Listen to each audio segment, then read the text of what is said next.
I'm Daryl. I'm a writer, performer, director, songwriter, almost all of the above. Hmm. Hello there. It's good to be back again. I'm Shadiyah Jai, singer, songwriter, musician, producer, performer, you name it. I'm gonna figure it out. Recent graduate. So thank you for having me. And this is A Little for the World. Shadia, thank you for doing this with me again. A lot has happened since then, and I'm very grateful to be a part of your journey, to witness your growth, and to be inspired by you and your beautiful music. Like, I had no idea that that would have been like the start of an era in a way. It has been quite a journey. It is such a joy to know that I have finally finished that chapter of my life. And I'm moving on to this new one, which I'm so excited for. We were in each other's lives for some time, inadvertently, and then all of a sudden, I was seeing you all the time, and now you're just a part of my life. And we create together, and we have created together, and we have these projects coming out. So I'm excited for us, and I'm so glad that we are at this place now. I am so grateful. I've developed a very special friend from this project a year ago, you know what I mean? And it just feels so creatively driven, and like I am very inspired by you, and I feel very encouraged by you even without hearing you speak. You know what I mean? Like I'm Mm. very encouraged by your creative energy and the way you are passionate about what you love to do. And your music, oh my gosh. Like ever since listening to your music and things that I've heard that will be released soon, which I'm so excited for. I sing your music 24/7. I'm such a fan of yours. Like you have no idea. I'm such a huge fan of yours. Your music is amazing, and we're definitely going to talk about that. I wanted to start off by talking about something that you and I spoke about recently.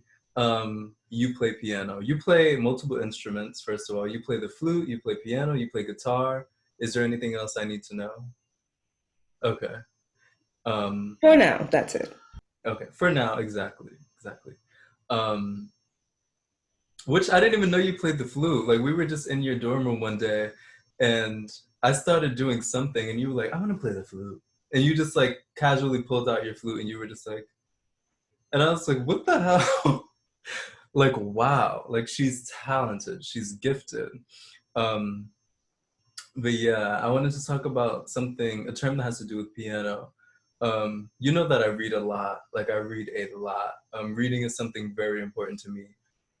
And it just ties a lot into my creative journey as well. But I've been reading a lot of Andre Ackerman, who's the author of Call Me by Your Name.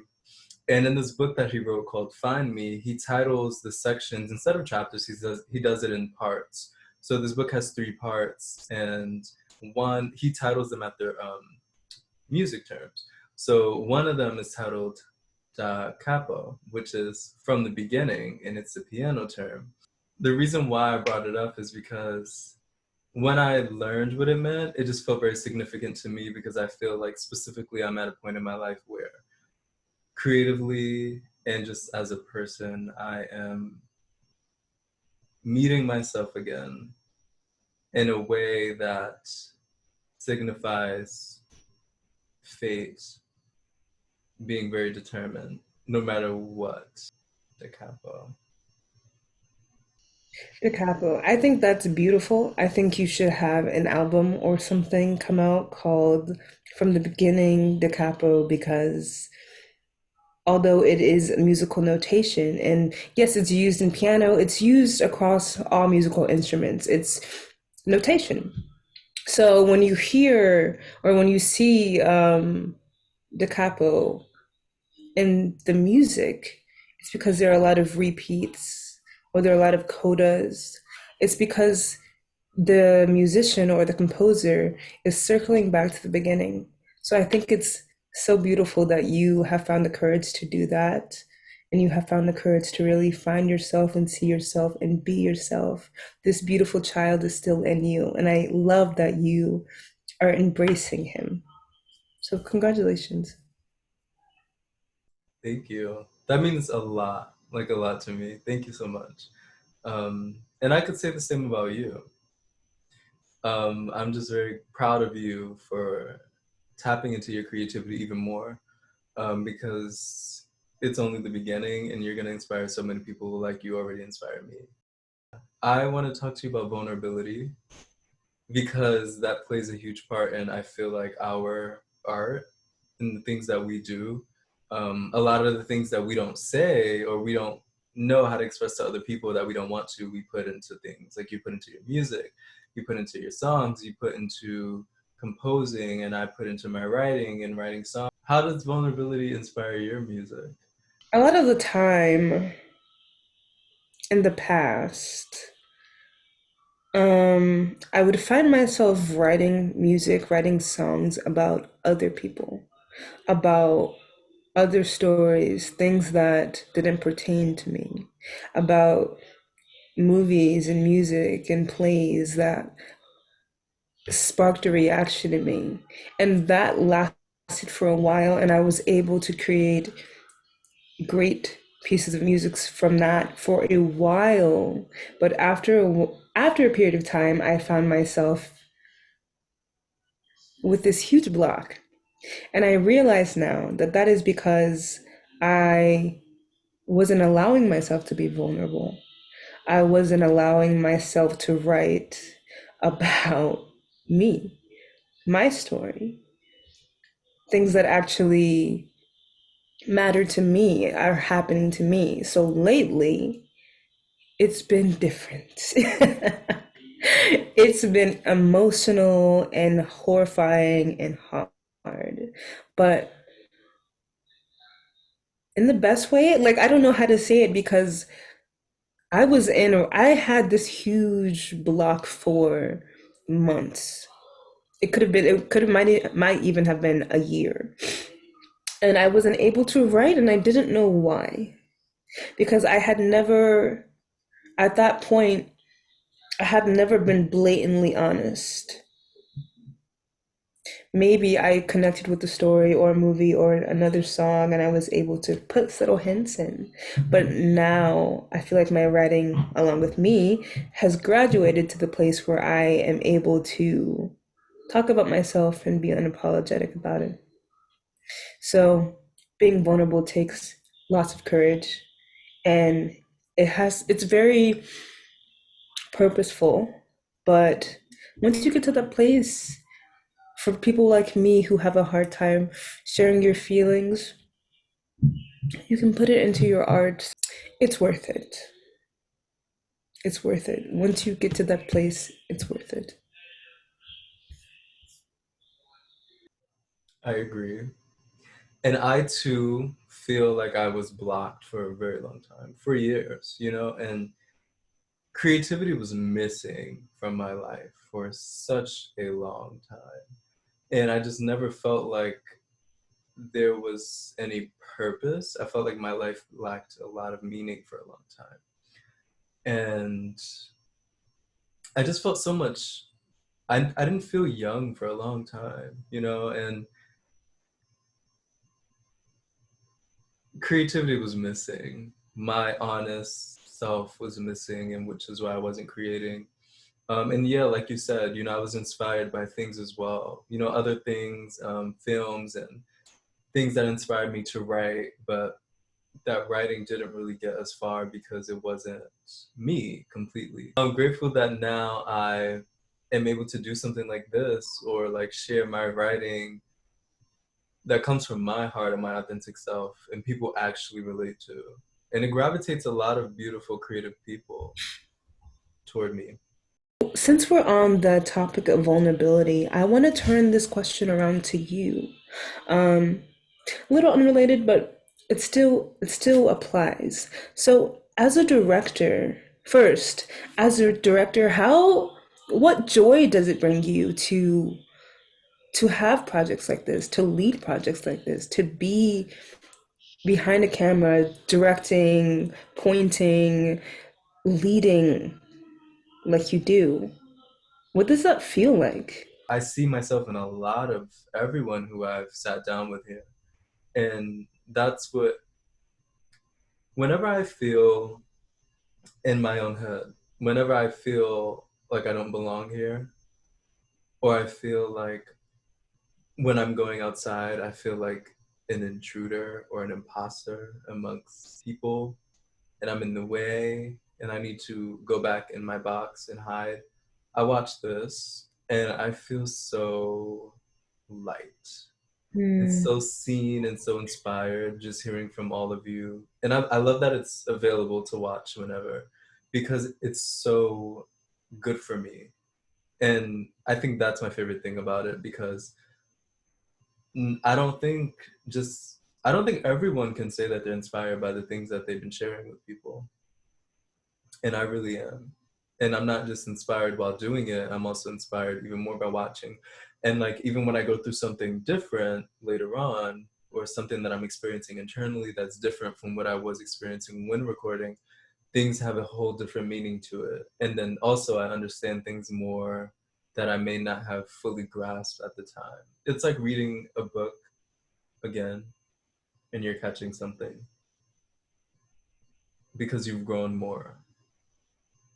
I love to see this for you. I can imagine you 15, 10 years, maybe even 5 years from now, just wildly successful and using your platform for other people to share their stories, to be the subject. Now, turning it around, you mentioned internal feelings that you feel sometimes in the process. What is it like for you to be the subject yourself? What is it like for you as a director, as someone who I work with very closely? What is it like for you? Like, what is going through your head? What are you feeling internally when you're the subject and you have to relinquish control? And I guess a follow-up question could be years from now, when you're working on a project and it's not yours, how do you think you'll approach that? To be the subject has always been my biggest fear. Um, and I've always been the subject by using my imagination. Um, so yeah, like I mentioned, a lot of like years of not feeling enough. Um, I was always used to being the subject in my mind only, and then in real life being that supportive friend, you know, and imagining myself on stage in my head, like very detailed, a lot of things. I've trained myself to live in my head while everything is going on out here in space in real time, and I've not been here for a long time. Um, Being the subject is very hard for me because I struggle with feeling like I'm enough to do so, and like I don't like being watched, and it just makes me feel very uncomfortable. But I'm really allowing myself to be uncomfortable so that way I can become the person that I want to be. You know, I've accepted that I'm not just a writer. I've accepted that there's other things that I love to do that I want to do in front of others and with others. And you've gotten to witness such. I've always been the subject behind closed doors, you know, like putting on these shows and performances that no one else can see because there's no one else to like judge me and I don't know what I look like, so I'm not worried about it. Um, but I believe that with the right help and the right mindset, I can definitely achieve the things that I want to achieve. And but being the subject again, very hard. I believe in myself. Um, Being seen is very hard for me. It scares me badly. Being seen is very uncomfortable. But it's so weird because it's like an internal battle because I'm so afraid of being seen and yet I feel like I yearn for it at the same time. It's like a tug of war kind of thing. Yeah. When you say that, do you mean directing or like being a subject in someone else's initiate? Both. Even being like maybe not even being a director, but not the lead director, working under someone, being just being an actor in a show, a series, a movie, just being in someone else's project, not being able to take control. What does that feel like? Sometimes it feels hard to let go and not be subconscious. It feels like a lot of worrying. I'm learning how to trust. Good. I wish us both luck in this department. So you mentioned something about being seen and your difficulty with that aspect of the whole situation. And it reminded me of a time that you were at my apartment and we were working on a very important project. And I wanted you to let off some steam. So I asked you to scream. I asked you to scream out loud at the top of your lungs. And I did so. I screamed, rattled the walls. But you had some difficulty. And it took a little while. And it just makes me think about how long it took me and it's still taking me. Like there are some aspects of me, there are some aspects of my voice as a singer, as a damn near professional singer at this point. There are aspects of my voice that I hate. And a lot of the time, for certain people, it's hard for me to be heard. It's hard for me to accept that people are hearing my flaws every day, every time I sing. So I wanted to ask you, because just like you, I have difficulty being seen and being heard as well. And you, an upcoming director, writer, you are a writer, actor, you have difficulty being seen. As a singer, being heard is so important. What was going through your head in that moment? And I want, because I may have some things to tell you because my voice coaches tell me every time. So I just want to know, making a noise was so difficult in that moment. Why? Subconsciously, I have always like felt this idea that I should be quiet. And it's so strange because I don't think I realized it for a long time. Like there's times where I'm home and I whisper to myself, like when I'm saying things or watching things and I have something to say, like I whisper it. But I'm home. You know what I mean? And I think, yeah, there's a lot of trouble with being heard, a lot of fear of being heard. I don't know why. I think I do. Um, but yeah, in that moment, I was worried that if I screamed, it would sound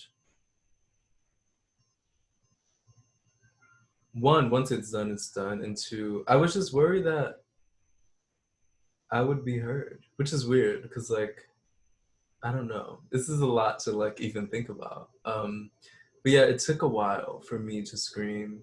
And when I did, it was so loud and like it sounded like there was so much in there that just needed to get out.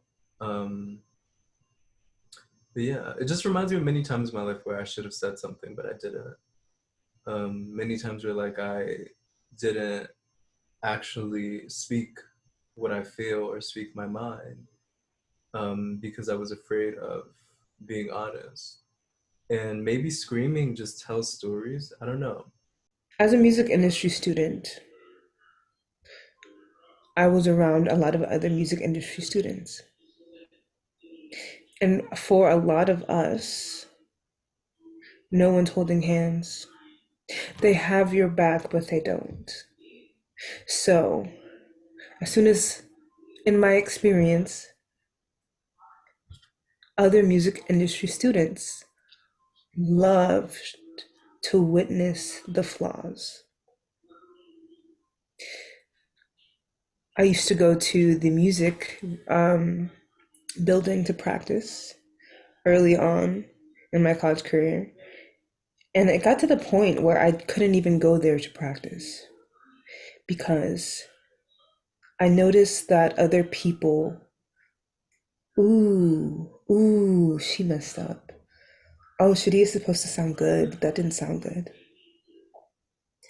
And that seeped its way inside of me. Even before, as even as someone who with hopes and dreams in my middle school bedroom, hoping my mom doesn't come by and listen, my mom who is an incredible singer.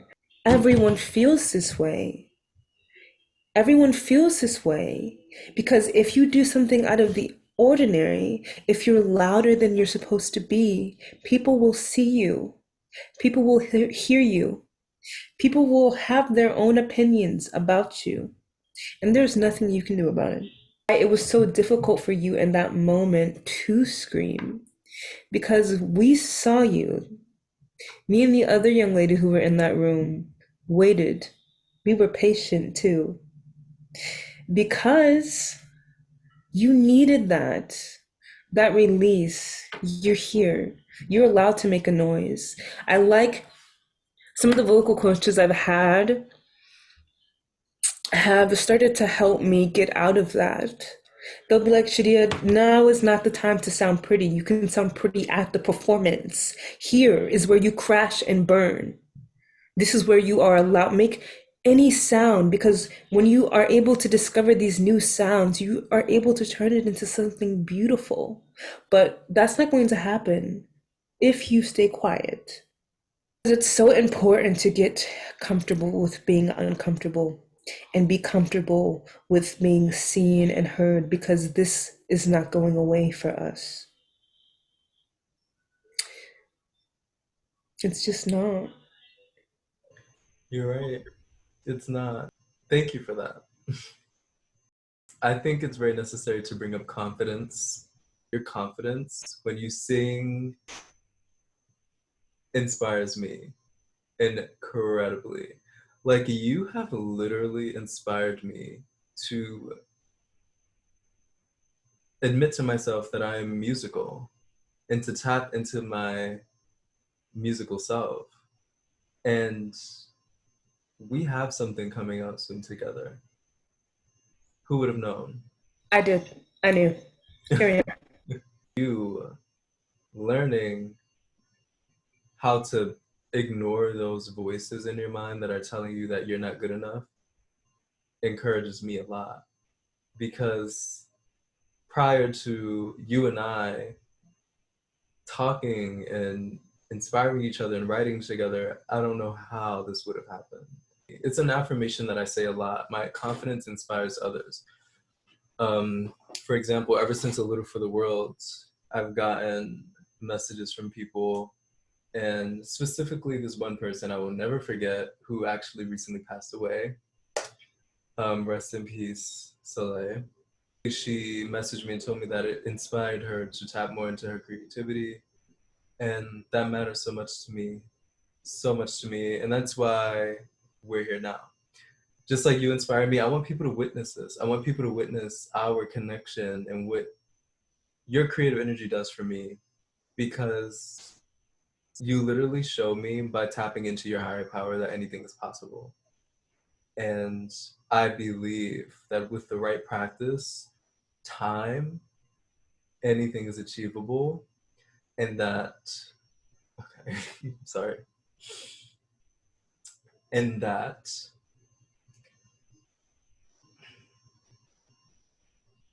my inner artist, my inner child, has always known who he is and who he wants to be. And that is who I am today. And that it is going to be a thing in the world because I believe and because I'm willing to practice. Your confidence in what you love to do inspires me a lot. And I need you to know that. Thank you. I appreciate that. And you obvious like every time I talk to you, you're like, "Oh, I have this and this. I'm writing for this. This is a workshop. I have this." Like I'm like, this boy is hustling at all times. And I just love to see you thrive. You were like, "This is my first page." I'm like, "Oh yeah. Yes." I live to see you thrive, to see Black creators creating and being recognized. On the topic of confidence, you have me thinking about arrogance. I have heard this several times in several variations, how artists have to be just incredibly dense or incredibly arrogant to think that we can be artists. This leads me to my question. As an artist, how do you feel about plan Bs, fallback plans in life? I know a lot of times it's family members, but what are you thinking? Yes, my family, I'm starting to realize that I come from a family full of performers, full of actors, full of actresses, full of singers, full of very creative people. There's a lot of lacking in inspiration and using that to transform it into art through creative energy. So the opposite of an artist who is giving a person who is giving themselves that creative fuel through adventure and creating is somebody who's very bored, which is why a lot of children experience adults who don't take their creativity serious, or those little things serious, or those things that they do every day. Like me being a performer as a kid, like wasn't taken serious because no one can, because no one understands art because it's ignored. So yeah, definitely I've been told by older people in my family that I should be working a city job right now. um Things like that, and it's like a lot of unsolicited advice because like it has nothing to do with my passion. A lot of them will ignore my passions to suggest things, and it's just like ridiculous. And I've learned, even though I still get upset about it, I'm learning that it has nothing to do with me and a lot to do with the difference in our mindsets. um yeah, plan Bs. I think that if you really believe in yourself, there's no point. I feel like I just like got put on the spot, but by myself. Listen, But by myself. listen. I say all that to I say that. listen, I think whatever you do in life, whatever you want, you have to hustle. I'm not saying I'm going to sit on my I'm not saying I'm just going to I'm not saying that I'm going to sit here and pray and never practice and never go outside and be like, okay, I'm going to be an actress, a singer, a model, and never do anything to do it.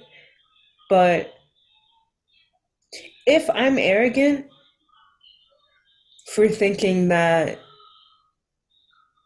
I, damn right, I can do this professionally.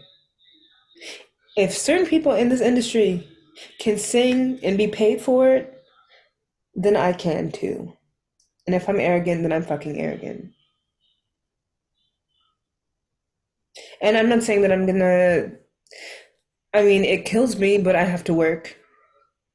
I have to work a job that I'm not interested in. That's not directly associated with performing, but that's not permanent. And that's for now. There is no backup plan because this is my life. This will be my life. Last time we recorded, I asked you something. And I want to do a show and tell with you as well. This is going to be my show and tell moment. I asked you, what would you say to the little boy or the little girl who doesn't, you remember, who wants to embark a creative journey, but they don't have that support from the adults around them. and the people around them. And you said to the little boy, to the little girl, and you went on. And like I said, when I watched this, when I watch any of these episodes back from last year, even the ones that I'm editing now from this year, I catch things that I needed to hear in the moment, didn't realize I did, but subconsciously, we're all teaching each other. I just didn't realize that that was something I needed to hear back then. Um, so I'm gonna show you something. Show and tell moment. I think this is very necessary. I was gonna wait to the end. But yeah, I wanted to do show and tell with you, and I want you, whenever you can, to show me something very significant to you right now. So in my bedroom, I have a bunch of things that mean a lot to me. And this is one of them. It's called Julian is a Mermaid by Jessica Love. And it's about a little black boy who believes he's a mermaid and he uses ornament home decor to dress up as a mermaid. And he lives with his abuela. It just reminds me a lot of myself and like, me using Christmas tree ornaments as earrings and a towel as a wig to be in Montana and perform. You know what I mean? Like just being very creative. It just reminds me a lot of that. And I see myself here.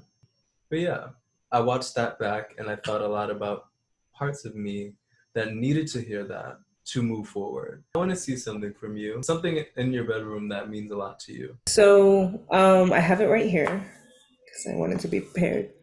One of my graduation gifts is something that I have been putting off getting for some reason myself. And let me just show you. You already know what it is, but my wonderful, fabulous aunt bought me a record player. Here she is. Is she focusing? I'm gonna put her down. But I love her. She's gorgeous. And one of my other favorite things is a birthday present that you got me. They're about my first LP.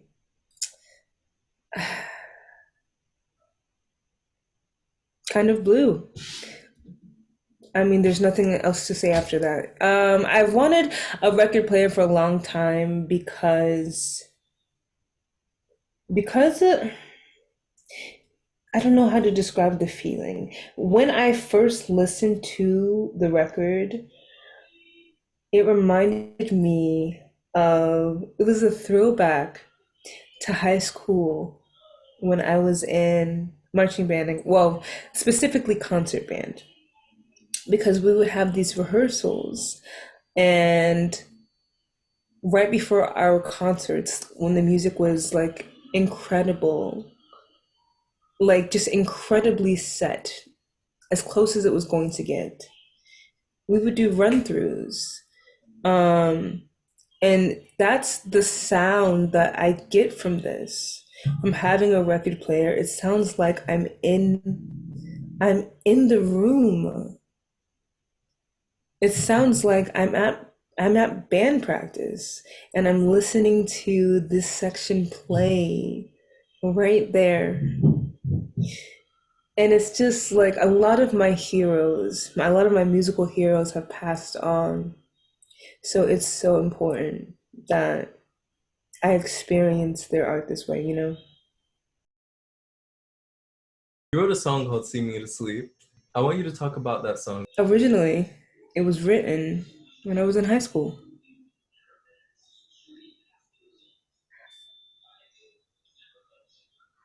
I think I wrote it, like originally, it was just a little lullaby that didn't really have any real significance. And I chose all of the easiest rhyming words I could. And I must have been like 15 or 16. That's a lifetime ago. Oh my goodness. And then I forgot about it. But I always remembered the melody. just because it was so heavy. And I was like, I always remembered the melody, but you know when something leaves you and you're like, oh, and then it came back with a vengeance. Like ridiculous. It was just ridiculously aggressive the way it came back. I was streaming about it. I was humming it, and I was like, "What is this tune?" It's crazy how you can never really forget a song. You can never really forget, and if it's meant to be, it'll come back. And it came back, and I was thinking about the state of the world. And originally, it was just supposed to be a light-hearted lullaby.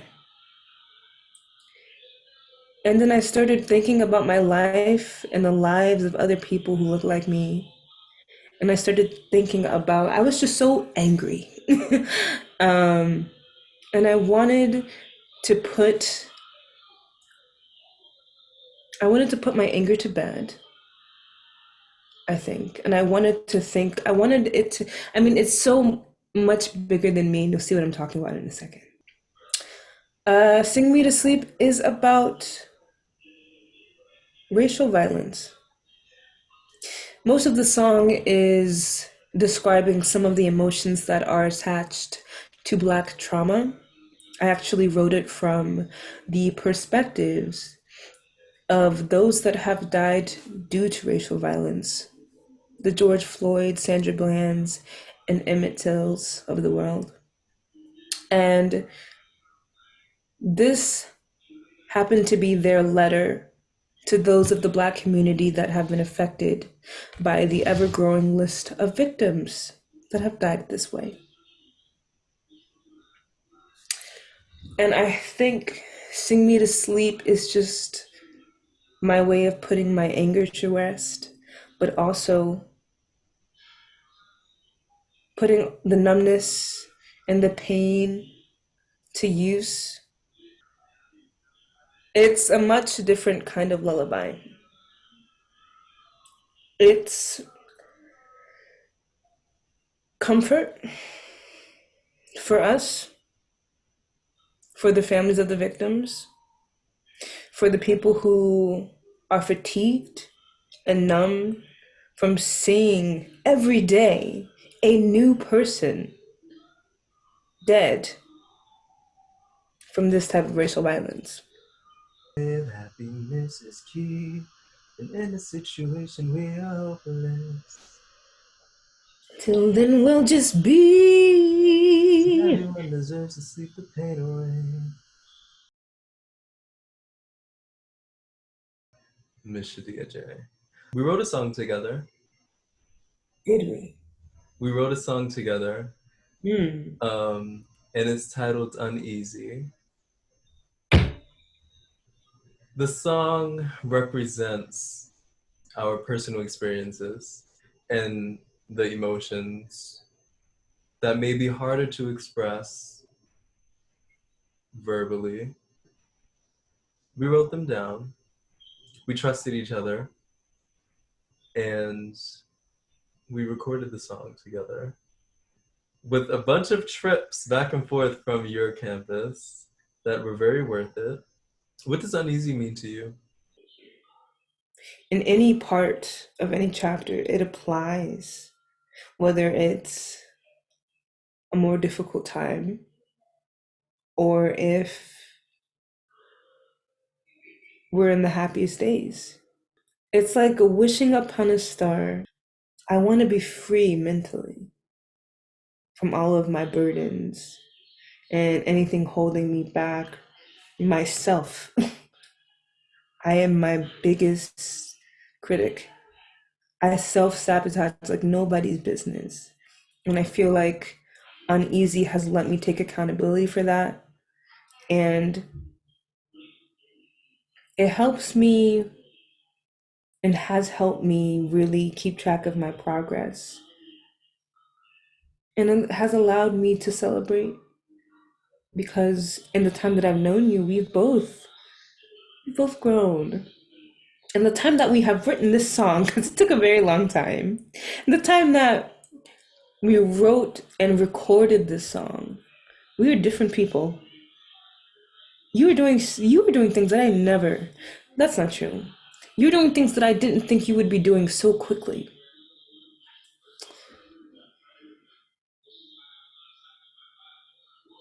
And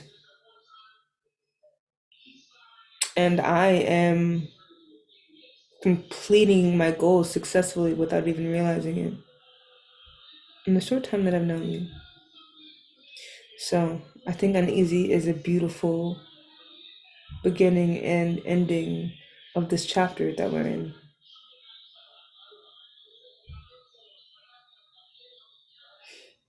I agree. I don't know what it is, but something tells me something is going to happen. Something amazing is going to happen. And it's going to be so unbelievable because, like you said, the things we are accomplishing, I too don't feel like I'm realizing it. Hmm. I feel like we're in the middle of it right now. I feel like something amazing is going to happen, but it's happening. And I feel like we're going to be on the other side of it. Like, what the fuck? I'm sorry. Like, what just happened? You better curse. You better curse. Hmm. Uneasy has so many different meanings. I feel it gave me the chance to just be like, this is exactly what I'm feeling. Because even recording this, it's hard for me to be the subject, like you said. So when you ask me questions, I'm just like, um, it just takes so long for me to really pinpoint what I'm feeling. It's just really hard. Me too. We captured that moment. That's what I love about art. You can make something black and white when you need it to be. The world is not black and white, and I don't see it as that, but like, if you need to be heard without being heard, art is that for me. And writing uneasy, it was just like, this is what I'm feeling. I feel uneasy, but I know that I cannot leave my body. I'm here and I have to deal with it. I have to go through it. I have to experience it.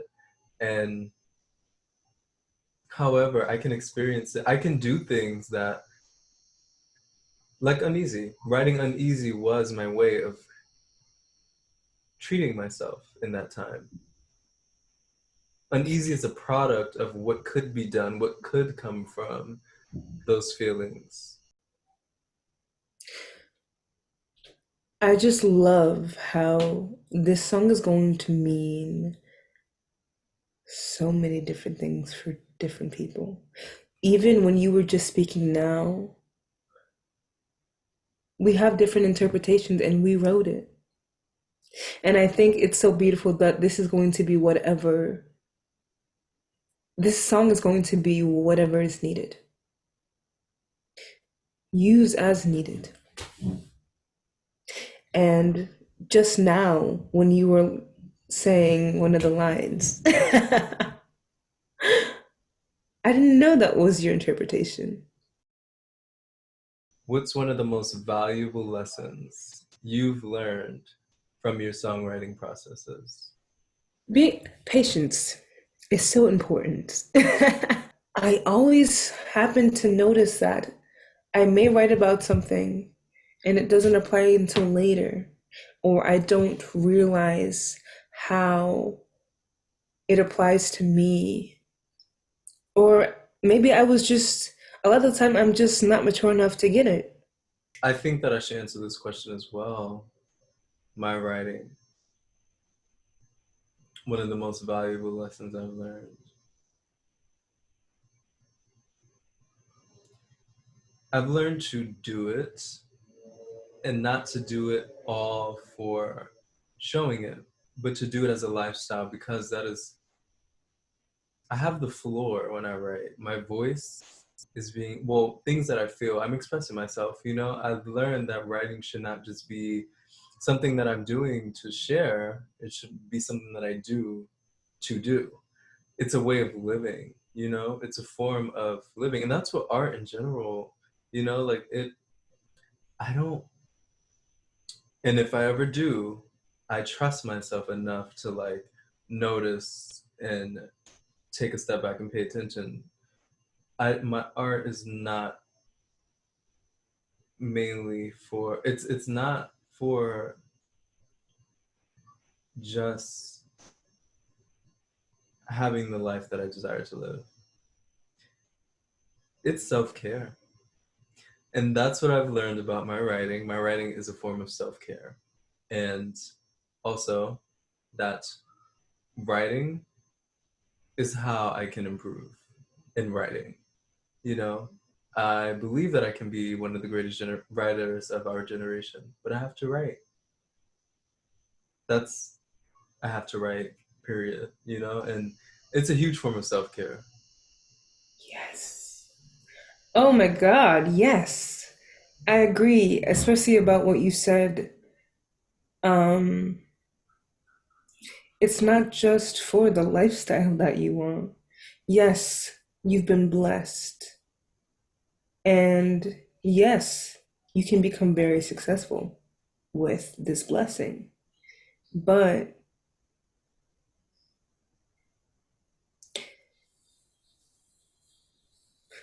not using the gifts that God gave you, I feel like I feel like a lot of creators are waiting for, well, when I get to this part or when I am this good, then I will be a writer. Do you write every day? Do you sing? Do you perform? You're doing it. You're it. I think a lot of us don't realize that we are what we already aspire to be. We're waiting for permission. We're waiting for validation. We're waiting for someone else to tell us that you have arrived. Let's take a moment to, because clearly we've already given ourselves permission. Let's take a moment to just affirm ourselves. I'll start. I, Daryl Spearman, give myself permission to step into the light and to create for my health and to inspire others.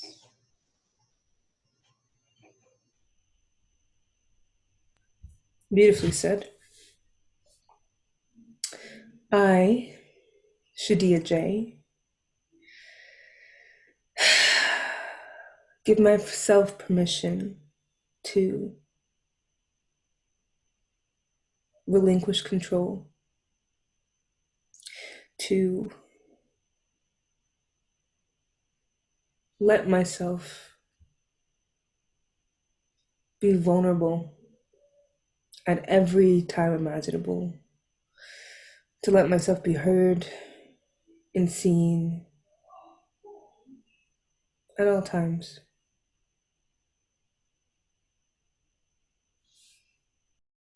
I like to send letters. I picked that up during quarantine. I just love sending letters. But I sent you a letter recently. I have it right here. You have it, and you agreed not to open it until we recorded. Um, Ooh, yeah, I sent out letters. I send you letters often. often. And then recently I sent out letters to 5 special people who really inspired me. And Ooh. it's just so happens that all of you guys are part of A Little for the World, and I didn't plan that. I just sent it to people who came to mind instantly. Um, and it worked out so well. But I want you to read yours. Shadiyah, your music always reminds me that there's a light that's shining through the darkness. Your music is light that shines through darkness. Keep on.